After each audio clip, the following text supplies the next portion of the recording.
Good morning, everybody. In today's business research methods, we are in chapter 4, data collection and processing, and in session 47. So, in today's session, we are going to study about the scales of measurement. Data, as we all know, is information collected, created to validate research findings. Measurement in research is composed of allocating numbers to empirical events conforming to a set of rules. There is a three-level process. 1. Picking up observable empirical events. 2. Using numbers or symbols to denote aspects of these events. And 3. Applying a mapping standard to rectify or to compare the observation to the symbols. Now we have the scales of measurement. Objects, concepts used in any research may be categorized as objects or as properties. Objects contain the things of common experience, while properties are the features of the objects. Stephen defines measurement as the assignment of numerals to objects or events according to rules. So, measurement is defined as the assignment of numerals to characteristics of objects, person, state, or events according to certain rules. What is measured is not the object or the person, but the characteristic or the describing feature of that object or person. For example, we never measure people but only their age, height, or weight. There are 4 types of data types. First, you have nominal data. So, nominal data is the data which is most likely and very widely collected in business or in social science research. Nominal data is divides a set of variables into mutually exclusive and collectively exhaustive categories. Next we have, so usually nominal data, the variables will, information is collected on variables in respect to a scale. Usually it is a yes or a no scale. Next we come to ordinal data. Ordinal data includes the characteristics of nominal data and an indicator of order. For example, which is greater or which is lesser. So the application of an ordinal scale shows a statement of a greater than or a less than or an equal to. An ordinal concept can be generalized by saying that any number of cases can be ranked. So the most common ordinal scale is giving a rank. An ordinal scale permits us to interpret data and not just the comparative situational distances. So statistics such as mean, median, rank order correlation and analysis of variances can be used on ordinal data. Next we have the interval scale. The scale is well recognized quality level survey rating scale, and when a person is required to estimate things like satisfaction or rank based on satisfaction, dissatisfaction, you have a ranked order. So usually we have a 7-point scale starting with dissatisfied to satisfied.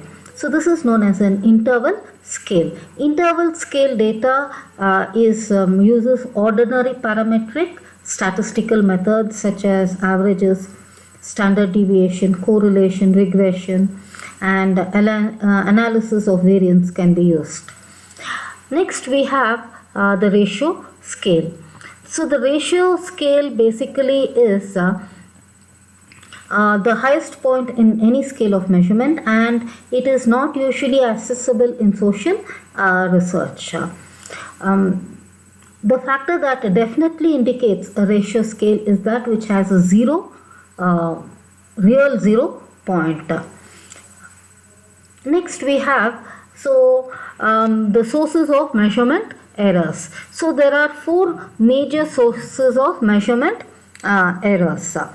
1 can be the respondent, 2 the situation, 3 the measure, and 4 the instrument.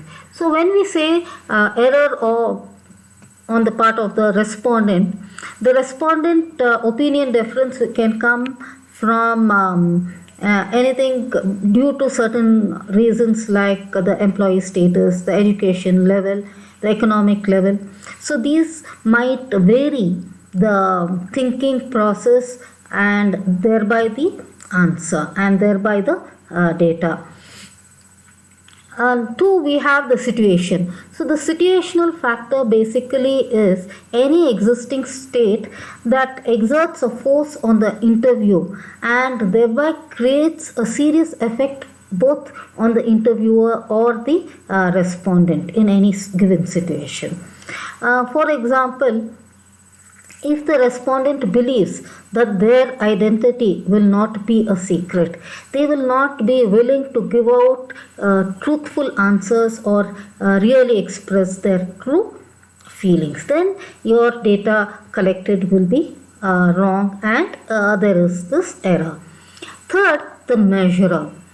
The measurer basically is the interviewer who can rearrange or change the answers or findings or the information by rearranging or paraphrasing or changing the sequence of questions due to certain inbuilt bias or prompting the answers from the respondent.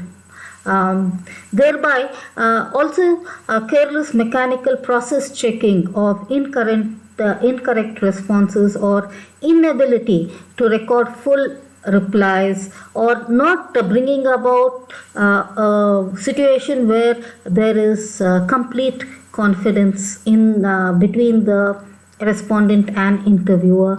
All this will lead to wrong analysis, wrong collection and wrong data analysis.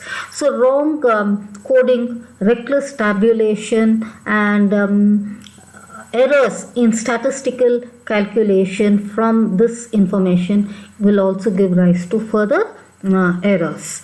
Next, the fourth source of error is the instrument. So an imperfect instrument can create distortion in 2 ways.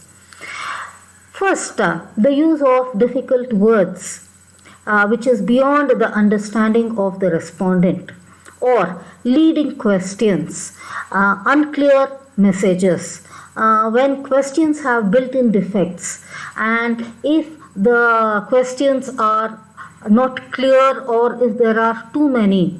In such cases, we can get errors of the instrument itself. Next, we come to the validity. So, validity relates to the degree to which a test measure measures to what one actually desires to measure. So, how close are you to correctness? So, this gives you the validity. So, widely accepted classification of validity is 1, we have predictive validity, 2, content validity, 3, criterion related validity, and 4, construct validity. So, predictive validity is basically the ability of a phenomena measured at one point of time to predict another phenomena in future. So if this is correlation coefficient between the two, if it is high, there is high predictive validity. For example, the CAT score for MBA students attempts to find out the candidate's future learning aptitude. 2, we have the content validity. Content refers to the space which a measure covers based on the topic under study.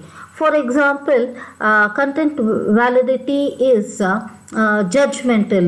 It tries to measure the public image of an organization based on the knowledge, the attitude, the opinions of the people who are from whom information is collected. Third, we have the criteria related validity. This indicates the success of measures used for predicting or estimation. The researcher may desire to predict an outcome or to confirm a hypothesis, and thereby whatever information he collects, whether it is examined by making a comparison of test or scale scores with one or more external variables. So a criteria is believed to affect the measure of the attribute under study. So the first test is predictive, the second is concurrent validity. Examples would be the pre-poll opinions of any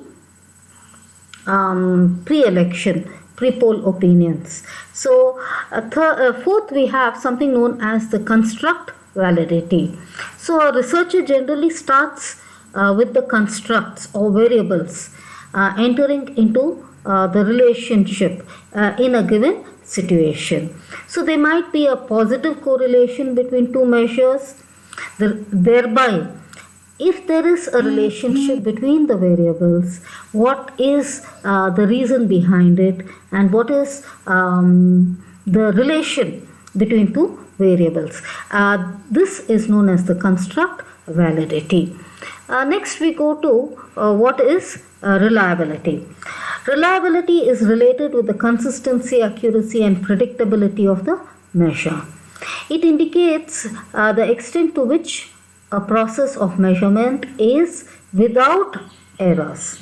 There are two methods to check the reliability of any scale. One is test-retest reliability and two, split half reliability. Test reliability method is where the measurement repeated is of the same respondent using the same measure under similar condition is taken. So a scale is reliable when the two scores are highly correlated. Split half method is applied in cases of multiple item measure. The number of items is divided randomly into two equal parts and a correlation coefficient between the two is computed. A high correlation indicates that there is internal consistency in the constructs and thereby there is high reliability, and vice versa. A low correlation indicates that there is very less consistency in the constructs. So measurement in research is composed of allocating numbers to empirical events, conforming to a set of rules. Thank you.